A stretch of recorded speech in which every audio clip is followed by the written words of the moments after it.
All right, everybody, welcome back. I'm excited for today's deep dive. Yeah, this is a good one. Yeah, it is. Scary. It is scary. It's something that we see in the news more and more, I feel like, Definitely. and it's something that if you work in tech or are interested in tech at all, is really relevant and important for you and for your teams, and Especially. yeah, especially, hmm and it's just getting worse with the new AI tools. So we're diving into pig butchering today. Yep. Pig butchering Yeah, scams. pig butchering scams. I mean, the name itself, right? It's a wild one. It's a wild one. What is it, and why is it called that? So, our guide for this is an article by UQuat called "Why Pig Butchering Scams Are Rising in 2024." Great article. Yeah, yeah, really great article, and it does a good job of kind of setting the stage and giving some good background about what pig butchering is and how it works, and also how it's changing with AI. So, Yeah, I think the analogy of fattening up a pig before slaughter is so powerful. it's intense. And I think it really gets at the heart of what makes this scam so effective. You're not just talking about a quick con, you're talking about weeks, sometimes months of building trust and connection with someone. And it's not just anyone, it's someone you feel deeply drawn to. So when they eventually ask you for money, it's not just a financial transaction, it's a betrayal of trust. Right, right, yeah, like it preys on that Yeah, like yeah, almost romantic feeling of like, oh, I care about you. absolutely. You care about me. We're in it together. It's romance combined with financial fraud. They're playing on your emotions, your hopes for a future together, your desire to help someone you care about. Right, right, right. And so what's this about? Like, why does it even work? You know what I mean? Like, why do people fall for it? Well, I mean, think about it. We're all looking for connection. We crave intimacy, belonging, love. Scammers know this. They exploit our deepest human needs. Yeah. They create these personas that are tailored to your specific vulnerabilities. You might be lonely, recently divorced, going through a tough time. The scammer presents themselves as the perfect partner, the shoulder to cry on, the person who understands you like no one else. Yeah. So you're already vulnerable. Then they hit you with the investment pitch. Precisely. And that's where the fattening up comes in. They might start by sharing their own investment success stories. Maybe they made a killing in crypto, or they're part of this exclusive investment group. Oh, okay. They dangle these riches in front of you, making it seem so easy, so accessible. And because you trust them, you let your guard down. You don't do the research. You don't ask the tough questions. You just want to be part of their success. Right, right. And I mean, we've all seen those scammy investment schemes, the ones that promise to make you rich quick. But what makes pig butchering different, especially with this whole AI angle? Well, the AI element is a game changer. It takes these scams to a whole new level of sophistication and deception. We're talking about AI-generated profiles that are so realistic it's almost impossible to tell they're fake. Okay, the article mentioned those AI-generated profiles, but how realistic are we talking? Like, are we talking like, like a picture of a model or something, or is it more than that? Think deepfakes, but for everyday social media. We're not just talking about a pretty face, but entire online personas crafted by AI. They can generate fake social media accounts, complete with posts, comments, friends, everything.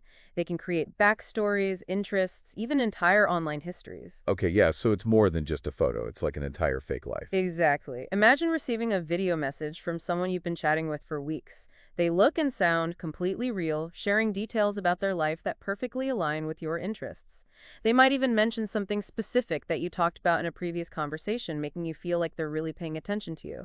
Except none of it is real. It's all generated by AI. Okay, that's unsettling. Like, how do you even know what's real anymore? It's getting harder and harder, and that's what makes these scams so dangerous. They prey on our trust, our desire for connection, our vulnerability. Right. And I feel like we're seeing this arms race play out with AI, right? Like, on the one hand, AI is being used to create these incredibly sophisticated scams.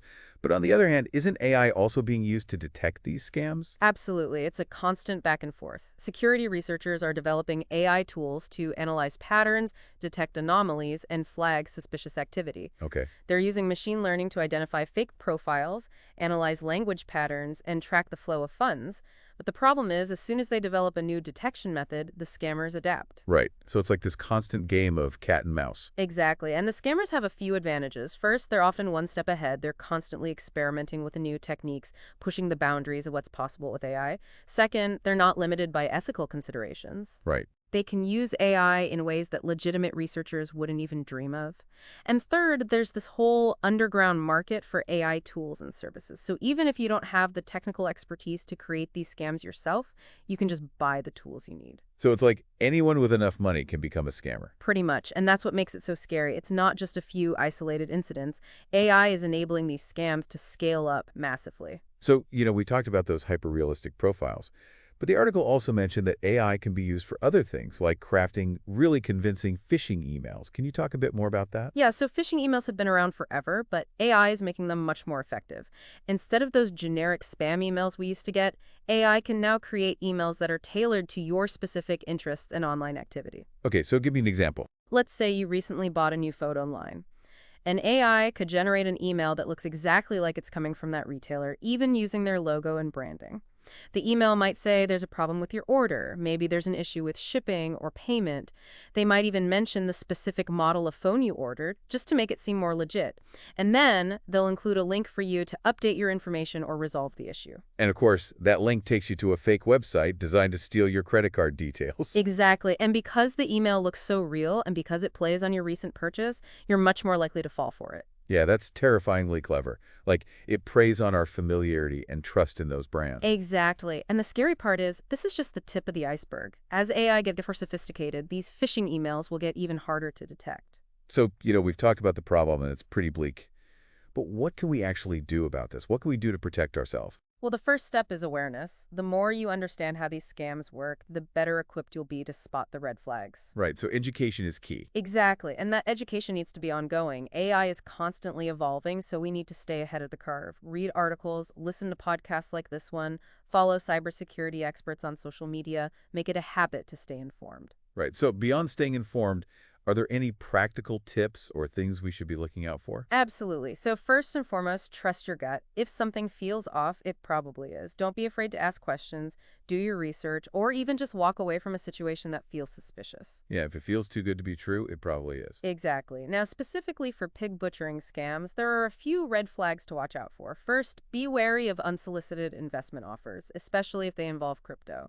If someone you met online is pressuring you to invest in something you don't fully understand, that's a major red flag.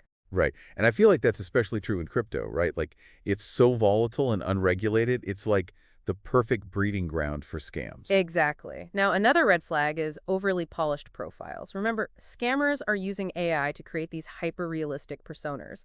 So if someone's profile seems too perfect, too good to be true, it probably is. Yeah, like those stock photos that you see everywhere. Exactly. Now, another thing to be careful of is fast-moving relationships. Scammers often try to accelerate the relationship, building trust and intimacy very quickly. They might declare their love for you early on, shower you with compliments, or try to isolate you from your friends and family. So it's like they're trying to create this bubble where you're completely dependent on them. Exactly. And once they have you isolated and emotionally invested, it's much easier for them to manipulate you. Right, right. So, okay, those are all good tips for individuals. But what about on a larger scale? What can organizations and even governments do to combat these AI-powered scams? Well, that's where things get a bit more complex. I think it requires a multi-pronged approach. On the technology front, platforms need to invest heavily in AI-powered detection and prevention tools. Okay. They need to be proactive in identifying and removing fake accounts, flagging suspicious activity, and educating users about the risks. And this needs to be an ongoing effort, a constant arms race with the scammers. Right, right. So it's not just a one-time fix, it's like a constant battle. Exactly. And then on the regulatory front, governments need to crack down on the underground market for AI tools and services used in these scams. They need to make it harder for scammers to access these tools and to profit from their crimes. Right, right. So it's like you need to hit them where it hurts, like their wallets. Exactly. And then finally, there's the education piece. Governments and organizations need to work together to educate the public about the risks of AI-powered scams. They need to run awareness campaigns, provide resources and support for victims, and promote cyber literacy skills. Right. So it's like it's not just about technology, it's about education and awareness. Exactly. It's a collective effort. We all need to work together to combat these scams. Yeah, I think that's a good point to end on. It's a complex issue, but it's something that we all need to be aware of and take steps to protect ourselves and others. So keep learning, stay vigilant, and we'll see you in the next deep dive.